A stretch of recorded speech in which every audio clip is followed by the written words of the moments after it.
Okay, let's get started here. Folks that want to join a little late, they can probably catch up or get a recording. And I wanted to talk this month about next steps for cloud migration, practical examples of effective cloud security.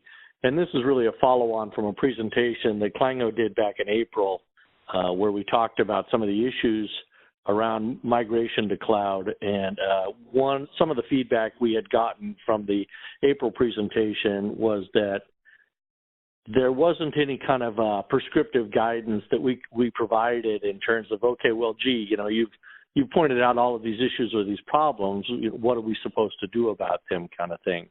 So part of this May presentation is really intended to maybe suggest some of that guidance that you may already be doing or might be interesting to you that we normally would work on with our customers. So that's really the point of in part of this presentation today. What we're going to do during the course of the presentation is just talk about cloud adoption a little bit. So this is a little bit of a recap between why people are adopting cloud and this kind of issues. And some of the problems with cloud adoption or concerns with cloud adoption. And then after that, we'll get into the guidance that we could suggest for yourself and your organization when looking at securing cloud and moving to cloud. So let's start in on that. As part of the recap, we wanted to talk about why people are moving to cloud. This might be kind of fairly obvious, redundant for people that were on the April webinar, but just very quickly, a lot of that move was an economic move. People can move some costs from capital expenditure to operational expenditure. There's some flexibility in terms of sizing on cloud so that if the demand for the application becomes greater, I have enough, say, elasticity so I can grow the compute power or storage requirements in a cloud world sometimes much easier than I can in an on-premise kind of application. And with this, there's this kind of shift from moving from the technology team, the CIO, Chief Information Officer, or the Chief Financial Officer, to that of the Chief Security Officer or Chief Information Security Officer. Because of the move to cloud, we tend to lose some of the maybe transparency or features that we have on on-premise environments. And specifically, this might be things like log management and things. Sometimes we can get some log events from our cloud vendors, but oftentimes that's either difficult or impossible.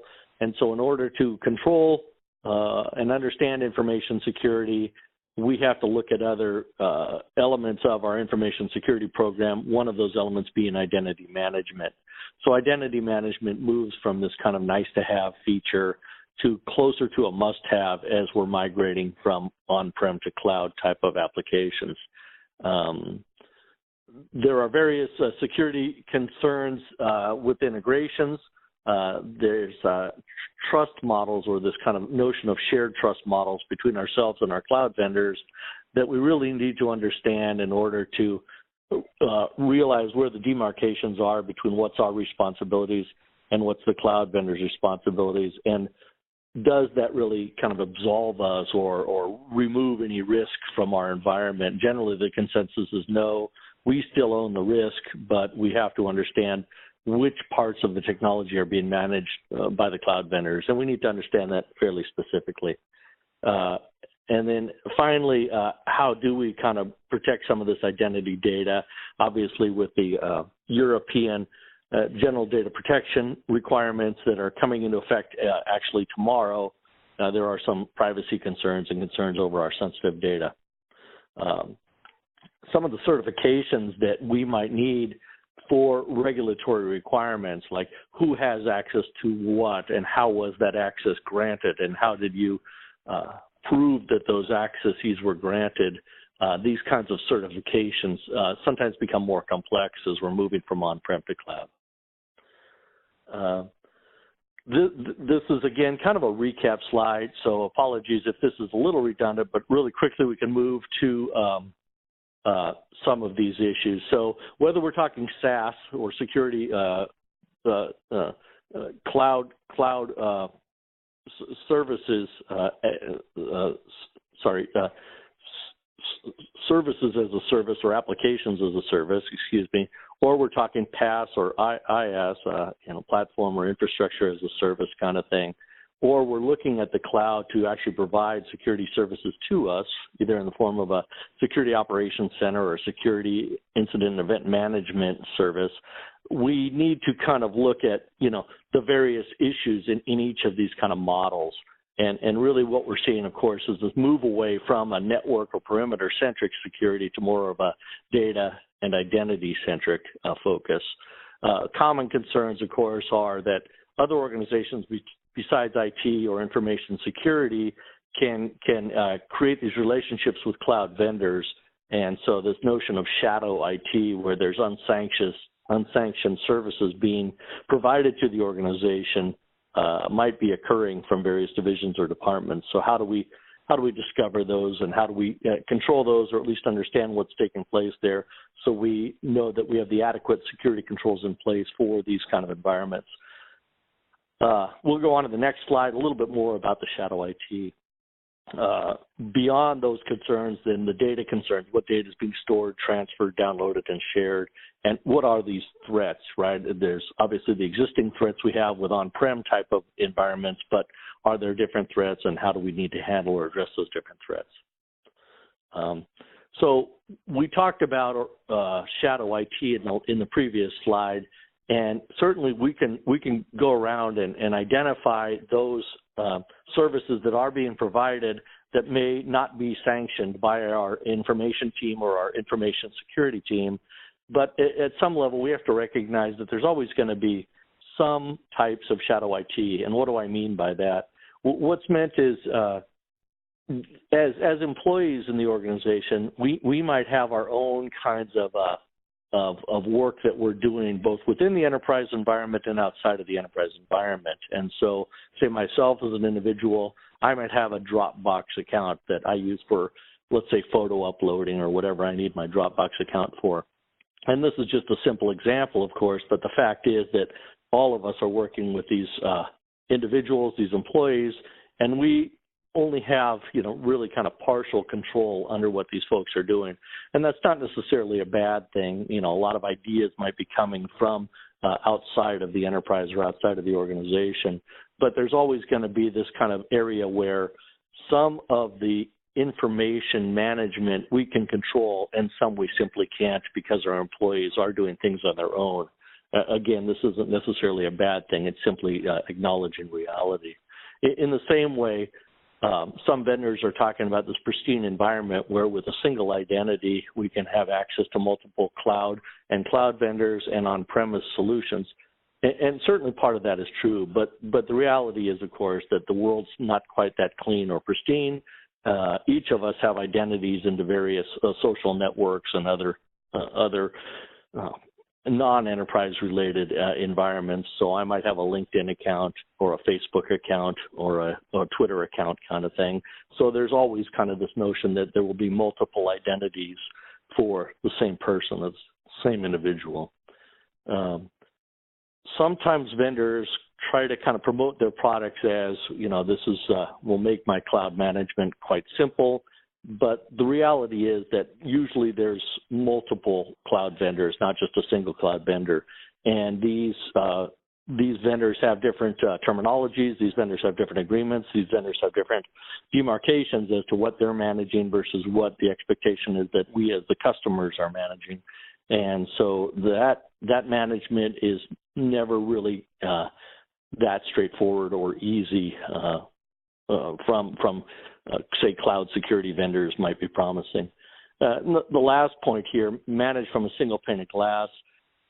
There is some advantages, obviously, to taking a single console and being able to manage a significant amount of point solutions. But the reality is that it's never going to cover all of our information security issues. So at the most, the single pane of glass is managing multiple point solutions, not just a single solution.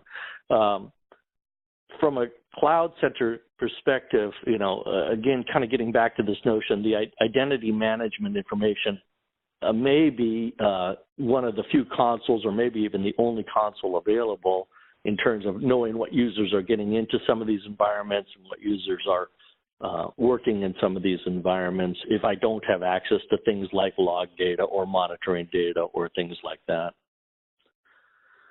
The problem is slightly more compounded than that. You know, we have data everywhere. There's not just authoritative copies of data. Certainly there's working copies of data. Log actually creates some more issues in terms of, Cloud creates more issues. There either is or is not log management, and is too coarse-grained to be of significant value to us. Also, metadata around the lines of, say, we're going to use some security controls to protect sensitive data in our environments, whether they're on-prem environments or cloud environments. So things like encryption, we might use encryption, but if we're using encryption, now we have to manage those encryption keys and those credentials to access those encryption keys in terms of their life cycle. How do we create those? How do we store those? How do we destroy those? Those kind of issues. If we look at cloud but want to automate some of those services for these cloud-based applications, normally that's done through APIs, and so we need to understand how these APIs are working and how those automations are developed and constructed and managed. And finally, of course, the fact is that the reality is that we're all really kind of already in this cloud-based world. So it's not the fact that we can kind of start with a blank slate. You know, we've already got these kind of issues upon us. But the good news is that there are some sources of guidance available. So, you know, we can call it an industry consortium, for lack of a better word, the Cloud Security Alliance, and these guys have been doing really good work for the last decade or so. Version 4 of their publication was just released here in 2018. There's also guidance from the U.S. government, some NIST special publications. NIST actually has created a whole new special publication series, the 500 series for cloud computing. And the International Standards Organization also has some guidance. And a lot of these sources provide either free or a little charge for their guidance. Obviously, you can reach out to vendors like Clango if you'd like to, and we're quite happy to help with some of these guidance efforts as well. So the way that, you know, we would recommend, and some of these sources would also recommend, would be, of course, to begin with a plan. Oftentimes we see that because of the difficulty, there's a strong temptation to look at technology solutions and adopt a technology solution that might be able to solve some of these cloud security problems. The issue is that, you know, that's not a terrible thing, and a lot of these technologies are wonderful technologies, but we want to make sure that we kind of scope the problem and understand kind of all the issues around the problem instead of kind of reaching out for the first point solution that we see in the market. If we move, this is maybe a little bit redundant from some talks from a couple of slides ago, but if we move from, say, a traditional on-premise type of cybersecurity to a cloud environment, we understand, again, that these various models must be accepted. So by that, I mean things like platform as a service or software as a service or infrastructure as a service. Because some of these controls are more, say, legislated than technical controls, we need to really scrutinize some of that contractual language. We have to understand exactly what the cloud vendors are promising us to understand, you know, again, those demarcations between what we're responsible for and what they're responsible for. Oftentimes, they might have some kind of document that's really an attestation that their cybersecurity program is being properly managed. This would be in the form of maybe an SSAE 16 SOC 2 type report. And when we look at the various cloud vendors, we also have to recognize that they might be using different terminology. So, you know, an S3 bucket from Amazon, for instance, or EC2 from AWS, for instance, might be foreign notions to somebody who's not steeped in cloud, and understand that these are kind of, you know, yet another abstraction layer that, you know, the computing or the storage kind of requirements are really abstracted to this kind of terminology, because in this way we don't have to get specific that, well, gee, how many disk drives do you want? Really, we can talk at a more conceptual level in terms of how much storage do you need or how much compute power do you need, and let the cloud vendor really worry about how that's implemented into silicon. Another uniqueness of cloud then is this thing called the cloud management plane. This terminology comes from Cloud Security Alliance, and that is how we are managing the cloud environment as a consumer of it. So we need to understand and review the security issues around that cloud management plane, how we as administrators for the cloud services in our organizations, what we have access to, what we don't have access to, this kind of meta structure. And finally, as I said before, the integrations between, say, this cloud service and another either on-prem or cloud service. If we want to automate some of that, perhaps we're using some of these APIs. This is, at some level, we can, of course, think about this as development work, and developers could be thought of as another kind of form of privileged access like administrator. These people have privileges and power, say, beyond what a normal user of the system would have. So when we talk about beginning with a plan, we can kind of break that down a little bit and say, well, okay, that's fine. Let's begin with a plan. What are some of those components of the plan? So, here's some maybe obvious, but some breakdown of those components that we can talk about: scoping, categorizing issues, and then assessing maybe our current state versus maybe some desired or future state that we want to accomplish. And finally, prioritization. Okay, we've kind of identified what we want to work on. What do we do first, kind of thing. So in the next couple of slides, I'm just going to bounce through these components and talk about a couple of points on each of these components. The first two would be scoping and categorizing. Scoping: what are the boundaries of the solution? We have heard some recent reports that some average companies, large-sized companies, granted, have a significant number of cloud services. This would be, say, over 1,000, in this case, 1,400 cloud services. And we have to recognize that these cloud vendors, are not just this single entity that we're having a contractual agreement with, right? The cloud vendor itself, may not have the virtualization technology. They might be acquiring that from a VMware or something. They might not have the actual silicon. They might be acquiring that from IBM or Dell or a computing manufacturer. In terms of, say, networking equipment and all these other, storage type of solutions, all of these kind of components are made up, but really there's, say, third-party, fourth-party, fifth-party vendors kind of behind this picture of the cloud.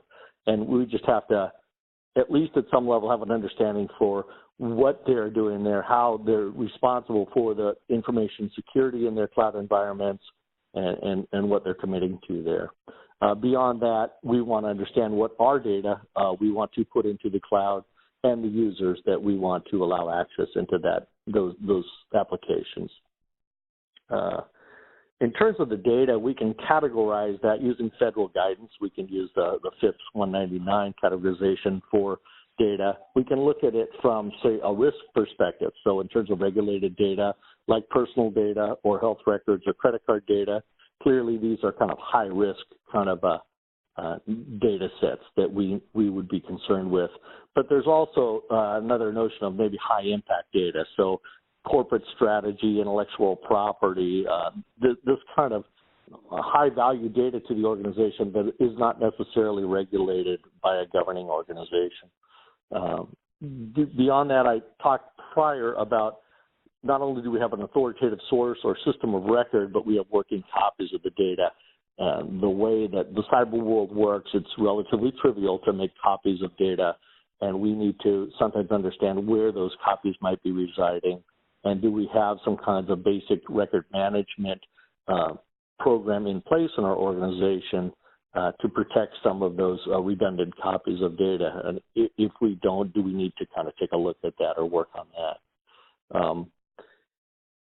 The other kind of point there is that, well, gee, we don't really know, so maybe we'll kind of take these, let's call them extraordinary measures to protect everything. By that, I simply mean, okay, well, since we might not know where all of our information might reside, we're going to simply encrypt everything. Okay, that might not be a terrible solution, but now we've kind of introduced this other level of complexity within the organization. Other issues are some of these kind of, okay, well, with the cloud, what other issues besides on-premise concerns are there?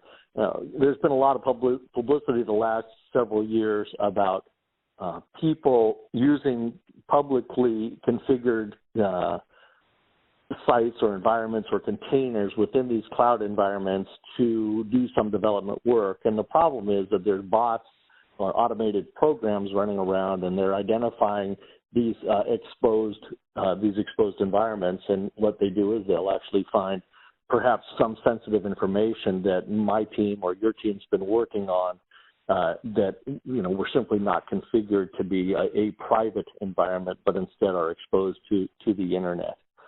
So these are some of the kind of obvious kind of, cloud security issues, and there are other security issues. But again, you can review some of this reference guidance, or you can tap a vendor like a Clango or whoever you'd like in order to get some help with some of this. The other issue is this kind of notion of governance and not management. And by that, it's really meant that, some of these cloud services are being adopted, of course, not just by the information systems organization, but by other divisions or departments within our company. And we want to get buy-in from these other divisions or departments that, let's all kind of do the right thing here, and let's all agree that we need some kind of minimum set of security around these, particularly, of course, when we're dealing with sensitive information. And so, generally speaking, in order to get that kind of buy-in, we might want to kind of establish some kind of governance mechanism or governance board or a subordinate kind of a working group underneath a governance board in order to allow stakeholders from these other divisions or departments to participate. So, we can invite other teams to solicit their input, and instead of kind of mandating how we're going to do this, we get some of this buy-in from other groups, and generally that would hopefully make people more receptive to adopting some of the security controls that might be required to protect our enterprise or protect our organization.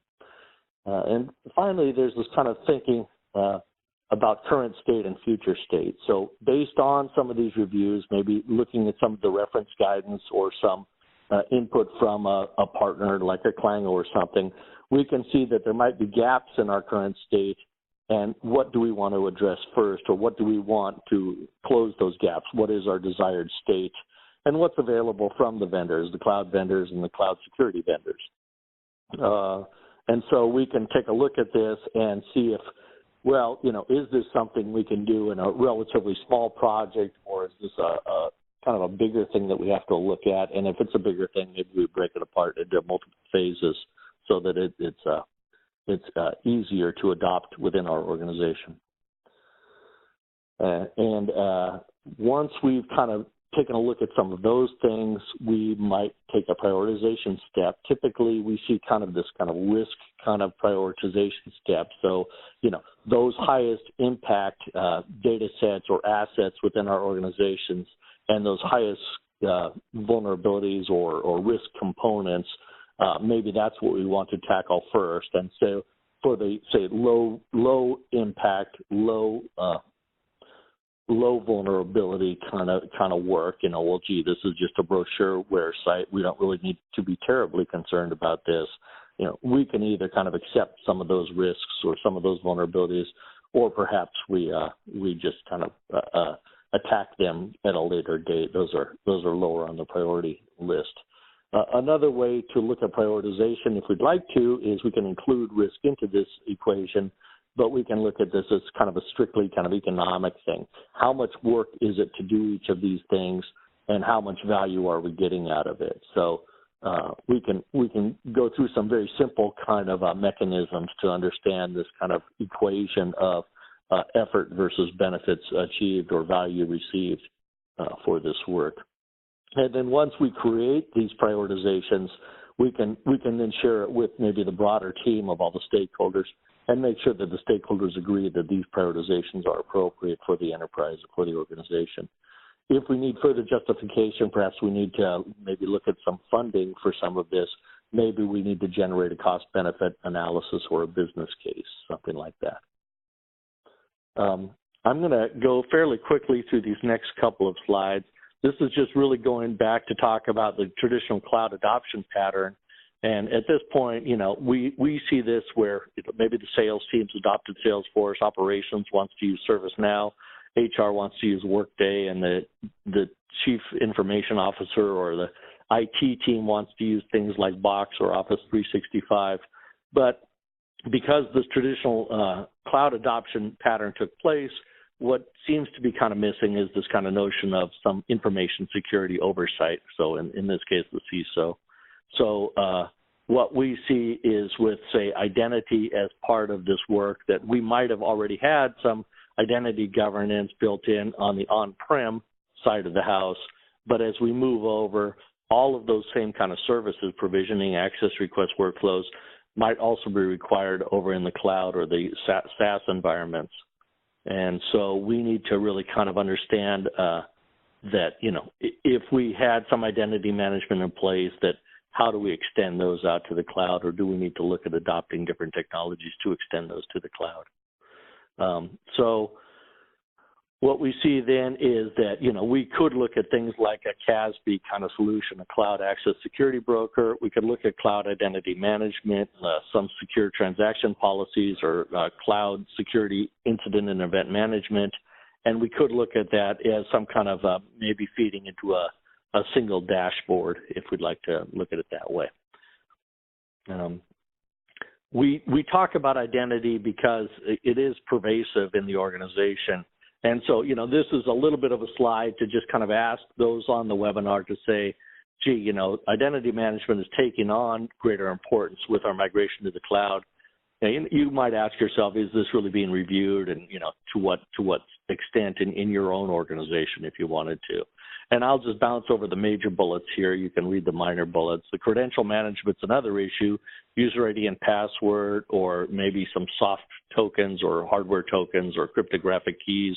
What kinds of credentials are you and your organization managing today? Do you have a good handle on that, or do you have your arms around kind of managing that credential management kind of thing?